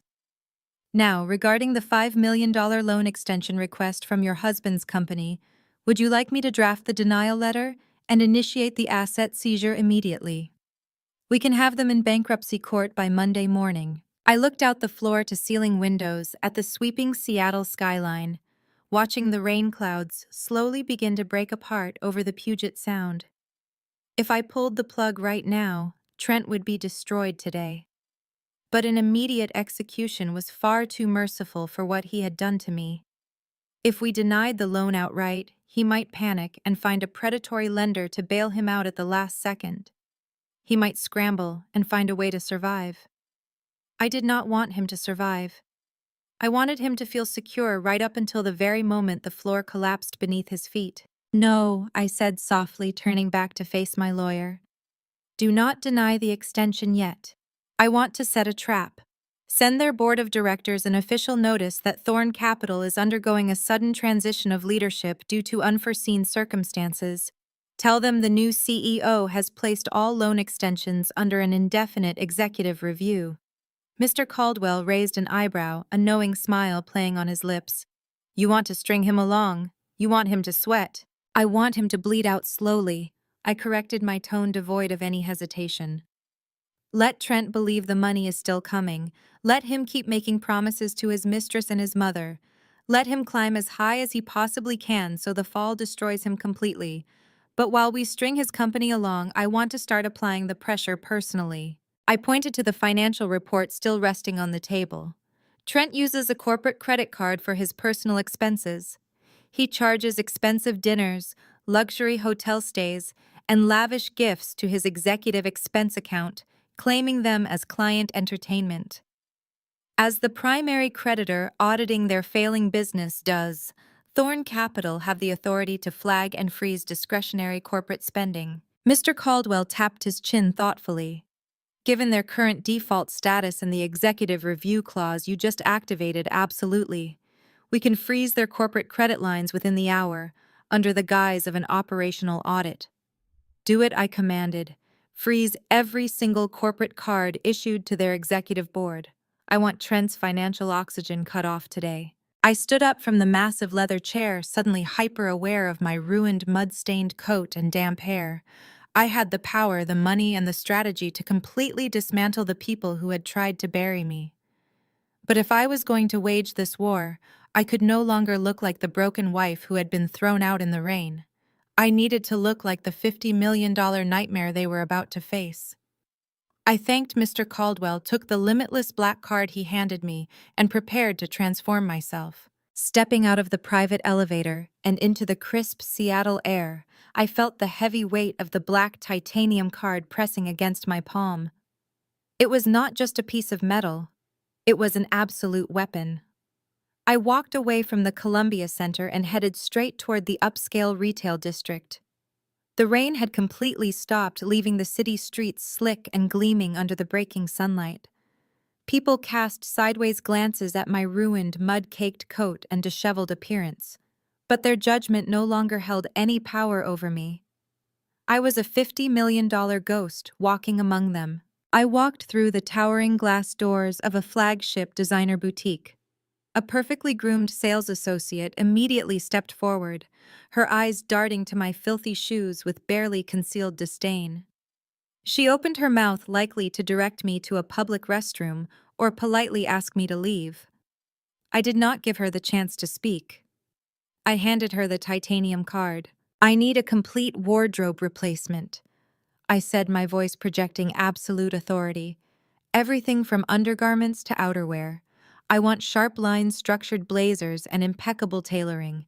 We are starting from scratch, and I have zero patience for delays. The associate glanced at the card, recognizing the exclusive insignia of unlimited wealth. Her condescension evaporated instantly, replaced by panicked, fawning subservience. She ushered me into a private VIP fitting room, bringing out racks of pristine high-end garments. I stripped off the damp, freezing clothes from the night before and let them fall into a pathetic pile on the plush carpet. That was the old Sydney. That was the woman who begged a manipulative monster for basic human decency. I stepped into a tailored emerald green suit that fit like second skin. The sharp shoulders and cinched waist commanded respect. I paired it with sleek black stiletto heels that echoed with power every time I took a step. I purchased cashmere coats, silk blouses, and Italian leather handbags, replacing my entire existence with items that radiated undeniable success. I also selected a heavy diamond-encrusted watch, snapping it around my wrist, as a physical reminder that my time of being a victim was officially over. When the associate handed me the receipt, the astronomical total did not even make me blink. I told her to throw my old clothes directly into the dumpster out back. Next, I walked into the most exclusive salon in the downtown corridor. I demanded an immediate appointment, and the titanium card easily bypassed their 6-week waiting list. A team of stylists went to work. They washed away the freezing rain, the mud, and the exhaustion of the past 24 hours. They treated my hair, transforming the tangled mess into a sleek, glossy blowout that framed my face with sharp precision. A makeup artist erased the dark circles of my sleepless night, replacing my tired, tear-stained complexion with a flawless, striking look. Red lips, sharp contour, and eyes that held no mercy. When I finally looked in the full-length mirror, the breath caught in my throat. I did not just look wealthy, I looked completely lethal. The soft, accommodating wife who had tirelessly funded Trent's corporate ladder climb was entirely gone. The woman staring back at me was an untouchable executive, a mother fiercely protecting her child, and a billionaire CEO ready to burn her enemies to the ground. I thanked the stylists, leaving a tip that made them gasp aloud, and walked back out into the bustling city. I needed a base of operations, a fortress where Trent could never reach me. I directed my hired private driver to a 5-star luxury hotel known for its impenetrable security and absolute discretion. At the front desk, I booked their top-floor penthouse suite indefinitely. I explicitly instructed the concierge that my name was to remain strictly confidential and that no visitors were allowed without my direct verbal authorization. The manager personally escorted me to the private elevator. When the doors opened into the penthouse, I was greeted by sweeping panoramic views of the Seattle skyline and the vast ocean beyond. The suite was a masterpiece of modern architecture, featuring a massive marble kitchen, a sunken living area with a modern fireplace, and a master bedroom that felt like an absolute sanctuary. I walked over to the floor-to-ceiling window, looking down at the tiny cars navigating the streets below. I placed my hand gently over my stomach, feeling a profound sense of peace wash over me. "We are safe now," I whispered to my baby. "Nobody is ever going to throw us out into the cold again. I promise you that. We have everything we need, and anyone who tries to hurt us will pay the ultimate price." I sank into the plush velvet sofa, finally allowing my body to rest in the quiet, secure warmth of the suite. I had just purchased a brand new encrypted smartphone to replace the one Trent had shattered on the concrete stairs. I set up my new accounts, ensuring my digital footprint was completely secure and detached from any shared plans I previously held with my ex. I was in the middle of syncing my professional business contacts when the pristine screen suddenly flared to life. A notification chimed loudly in the silent room, shattering the perfect tranquility of my new fortress. It was an encrypted, anonymous text message from an unregistered number. I stared at the screen, my heart rate picking up a sudden cautious rhythm. Only my lawyer had this new number. I opened the secure application. The message contained only 2 sentences. "I know exactly what Trent is planning next. Meet me at the Pike Place coffee shop in 1 hour and come alone." I opened the secure application. The message contained only 2 sentences. "I know exactly what Trent is planning next. Meet me at the Pike Place coffee shop in 1 hour and come alone." I stared at the glowing screen, calculating the risks. It could easily be a trap orchestrated by Trent or Patricia to corner me into signing away my rights to the house. But the old Sydney, the one who would have cowered in fear and second-guessed every move, was completely gone. I locked my phone, grabbed my Italian leather handbag, and headed straight for the private elevator. I stepped out onto the bustling Seattle streets, blending seamlessly into the affluent morning crowd. The Pike Place coffee shop was tucked away, in a discreet, dimly lit corner, away from the main tourist traffic. It was the perfect location for a clandestine meeting. I pushed open the heavy wooden door, the brass bell chiming softly above me, and my eyes scanned the dark booths lining the back wall. Sitting in the furthest, most secluded corner, gripping a paper coffee cup with both hands, was Jamal. He wore a heavy dark jacket, the collar pulled up slightly to obscure his face from anyone who might walk by. He looked absolutely exhausted, carrying the heavy physical burden of a man whose conscience had kept him awake all night. I walked over to his booth, my black stiletto heels clicking sharply against the polished concrete floor, commanding the space with every step. When I slid into the leather seat across from him, he looked up and his eyes widened in absolute shock. He took in my structured emerald green designer suit, my flawless blowout, and the diamond watch glinting under the dim cafe lights. This was not the soaking wet, shivering victim he had tried to hand a coat to the night before. Sidney Jamal breathed out, his voice thick with disbelief and overwhelming relief. "You look incredible. I was so worried about you. I thought you were sleeping on the freezing streets. I felt sick to my stomach the entire night." I smiled, a tight, highly controlled expression. "I found a much better arrangement, Jamal. You do not need to worry about me anymore. But why am I here? What do you know?" He looked down at his coffee cup, his broad shoulders slumping with profound shame. "First, I need to apologize. I am so deeply sorry for last night. I should have fought Courtney. I should have punched Trent in the jaw and driven you to a hotel myself. I watched them pop champagne and toast to that fake heiress while you were out in the storm. It was the most disgusting display of cruelty I have ever witnessed in my entire life." I held up a hand, stopping his apology before he could spiral further into guilt. "You do not owe me an apology, Jamal. I know exactly what Trent held over your head. He threatened your job and your livelihood. You have a family to protect, and Courtney would have made your life a living hell. I am not angry with you. I am angry with them." Jamal shook his head firmly, his expression hardening with newfound resolve. "No, it is not just about the job anymore. I am done being a pawn in their toxic games. Courtney and Patricia are absolute vultures, and Trent is a monster. I spent the entire night thinking about how easily he threw you away after everything you did for him, after you funded his entire lifestyle. I realized that if he could do that to his own devoted wife, he would not hesitate to throw me under the bus when his company inevitably collapses. I want out of this family, Sidney, and I want to help you take him down." He reached into his jacket pocket and pulled out a small silver USB drive. He placed it carefully on the table and slid it across the smooth wood until it stopped right in front of me. "Take it," he urged, his voice dropping to an urgent, cautious whisper. "What is this?" I asked, picking up the small metal device. It felt incredibly heavy with implication. "That is the internal corporate accounting for Trent's company," Jamal explained, leaning forward so no one else could hear. "I am the chief accountant. I have unrestricted access to everything. Trent's business is a complete house of cards, Sidney. He has been cooking the books for over a year, hiding massive operational losses by shifting funds between illegal shell accounts. The company is completely bankrupt. He is desperately waiting on a $5 million loan extension from a venture capital firm to cover up the massive fraud. If they audit him closely, he is going to federal prison."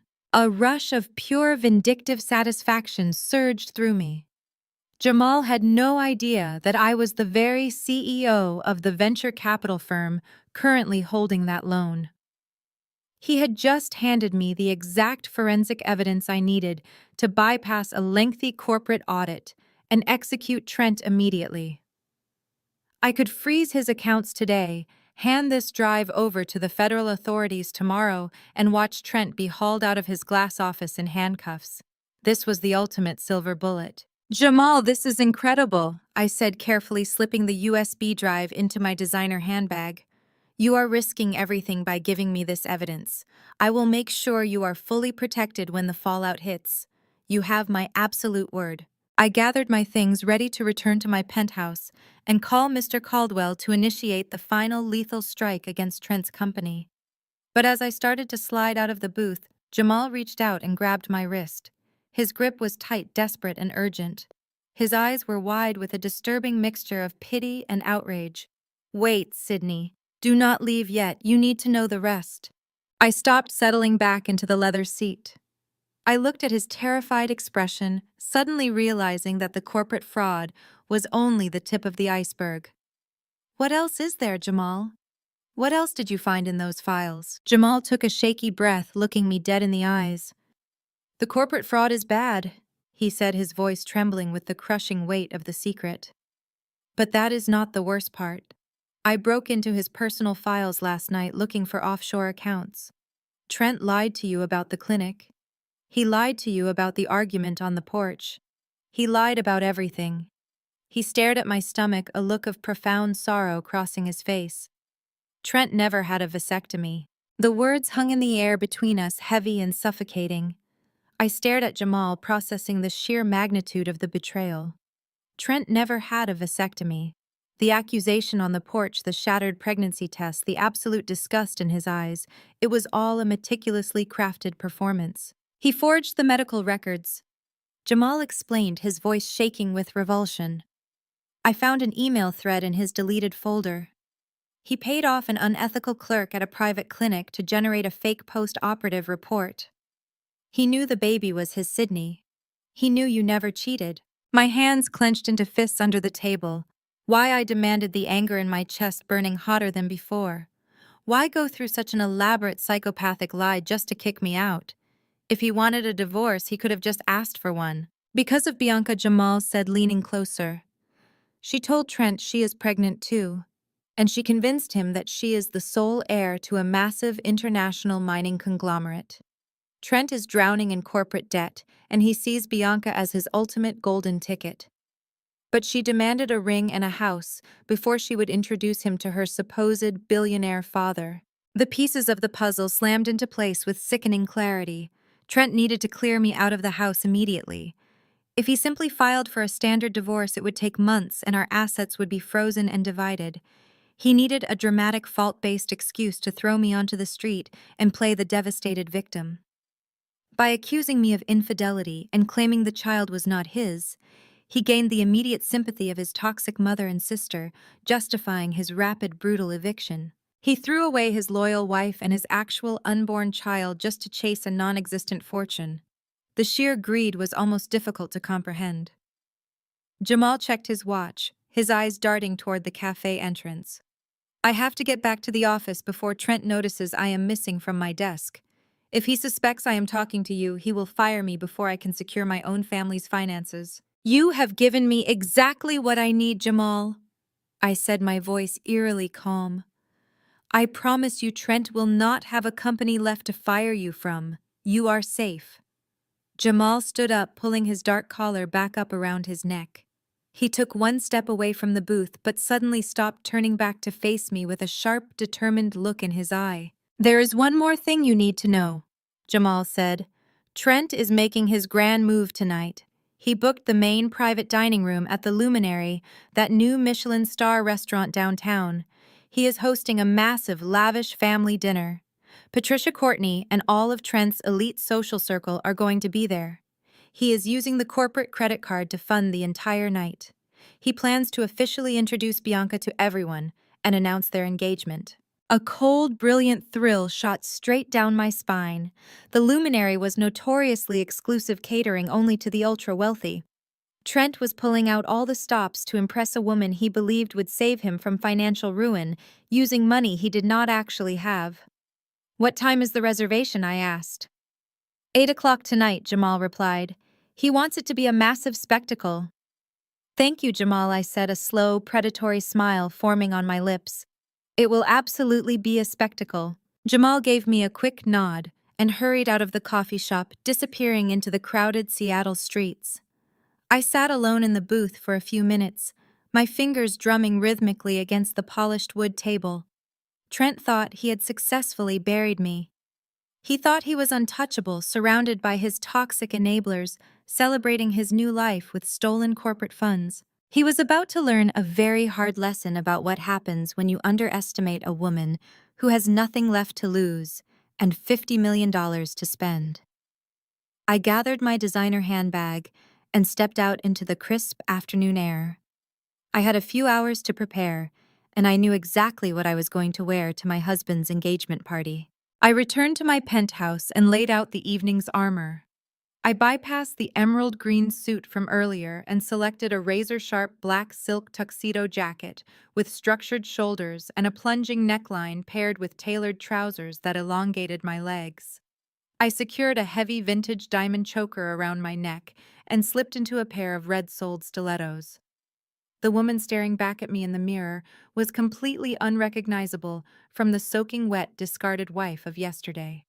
She was pure, unfiltered power. Promptly at 8 o'clock, my private driver pulled up to the valet stand outside the Luminary.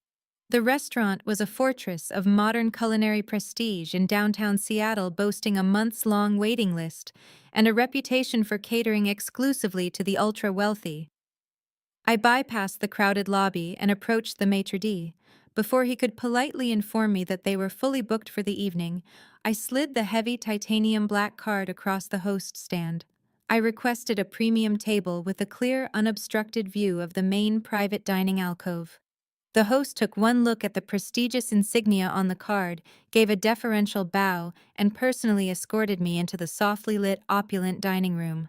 I settled into a plush velvet booth and ordered a glass of their most expensive vintage champagne. It did not take long to spot my targets.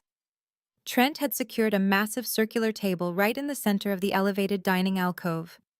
He was holding court loudly, ordering expensive appetizers and boasting to the sommelier about his supposedly refined palate with the unearned confidence of a man spending someone else's money. Beside him sat Bianca, draped in a flashy, overly sequined dress, playing the role of the bored, wealthy heiress to absolute perfection. She laughed artificially at every word Trent said, tossing her hair and flashing a massive, albeit entirely fraudulent diamond ring. Patricia and Courtney flanked them on either side, practically vibrating with obnoxious joy. Patricia was waving her hands around, speaking at a volume entirely inappropriate for a Michelin star establishment, making sure the surrounding tables knew her son was marrying an international mining heiress. Courtney was eagerly nodding along, snapping photos on her phone to document their newfound social climbing. They treated the waitstaff terribly, snapping their fingers and demanding immediate service. They looked like a pack of greedy hyenas feasting on a carcass, entirely oblivious to the fact that the carcass was completely poisoned. I sat quietly, taking the slow sip of my champagne, letting the exquisite taste wash over me. I watched them revel in their stolen corporate funds, absorbing their toxic joy. It only took about 15 minutes for the illusion to crack. Courtney raised her phone to take a selfie with Bianca, and as she panned the camera around the room, her lens swept right past my booth. She lowered the phone slowly, her eyes squinting through the dim ambient lighting. The smug smile instantly slid off her face.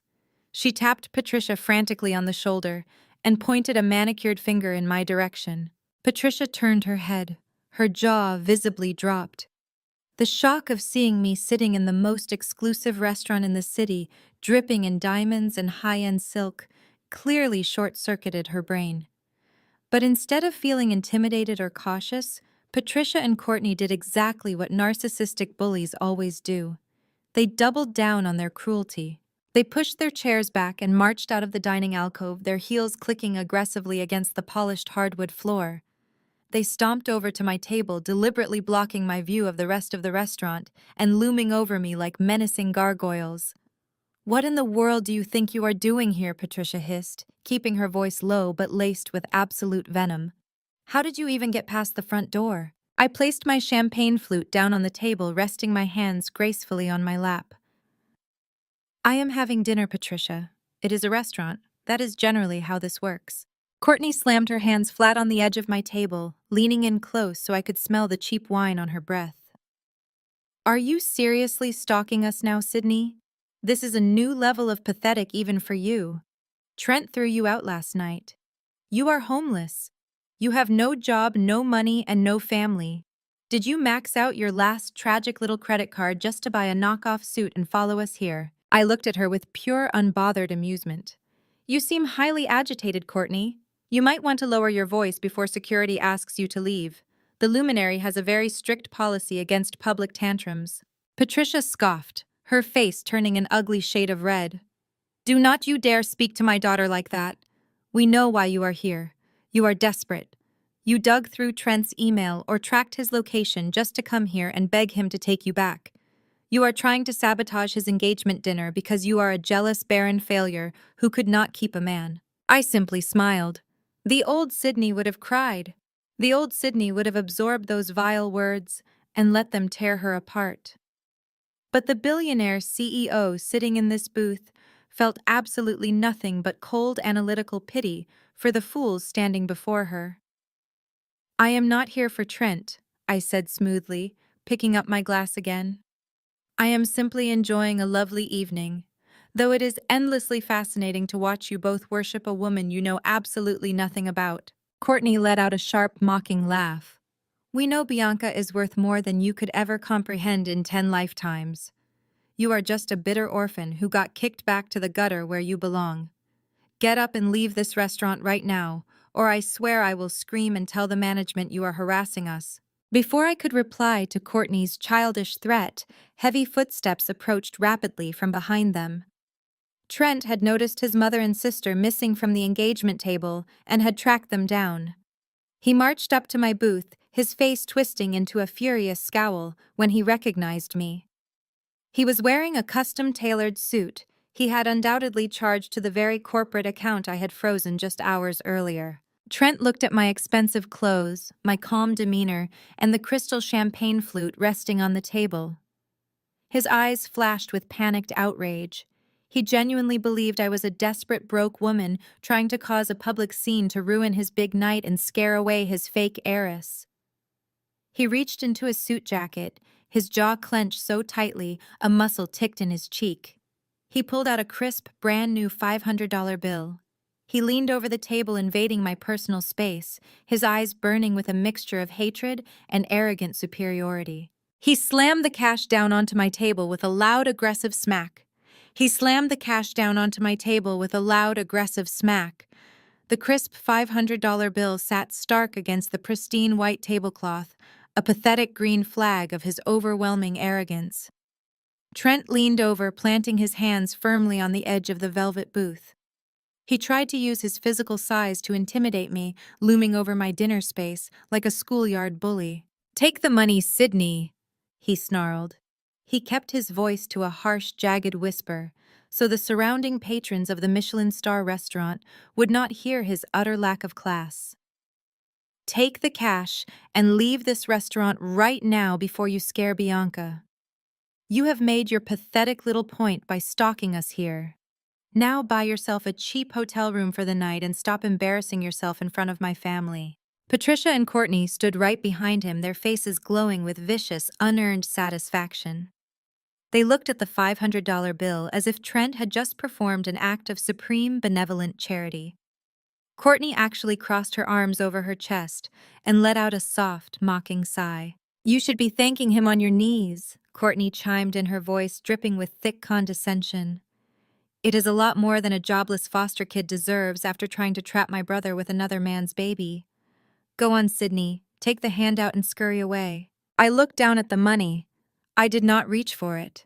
I did not flinch, and my expression did not change. I simply stared at the crumpled green paper as if someone had just placed a dead cockroach on my dining table. The sheer audacity of a man who was currently drowning in millions of dollars of corporate debt, trying to buy my dignity with $500, was almost poetic in its irony. I slowly lifted my gaze, letting my eyes lock directly onto Trent's. He expected tears. He expected me to snatch the money in absolute desperation. Instead, he found nothing but freezing, terrifying indifference. I did not say a single word to him. I simply raised my right hand, lifting 2 fingers into the air and snapping them sharply to summon the floor manager. The response was instantaneous. The general manager of the Luminary, a man who had likely spent decades catering to the most demanding members of Seattle's elite, recognized the subtle commanding gesture of someone who expected immediate compliance. He practically sprinted across the dining room floor. He completely bypassed Trent, Patricia, and Courtney, as if they were nothing more than inconvenient pieces of furniture blocking his important path. "Yes, madam," the manager said, offering a deep, highly respectful bow the moment he reached the edge of my booth. "How may I assist you this evening?" I reached into my silk Italian clutch and slowly pulled out the heavy matte black titanium card. The metallic surface caught the dim ambient light